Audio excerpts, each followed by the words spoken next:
بإحدى الليالي تفاجأ أبو حيدر بعد عودته لبيت عائلة زوجته إنه البيت مقفل بأمر الدولة، والصدمة الأكبر لما عرف إنه زوجته وعائلتها اللي هم أيضا عائلته تقريبا تم تهجيرهم قسريا إلى الجمهورية الإسلامية.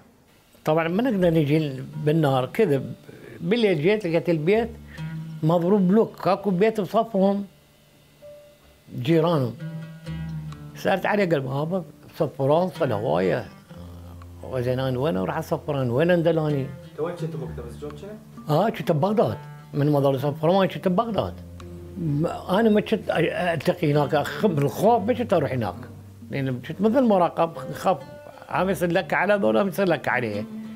فجيت مره مده بالليل جيت شفت البيت مضروب شلون ضارب قفل وماكو حد بيه. يابا سالت الجيران قال بابا خذوت جتي سياره اخذتهم وراحوا.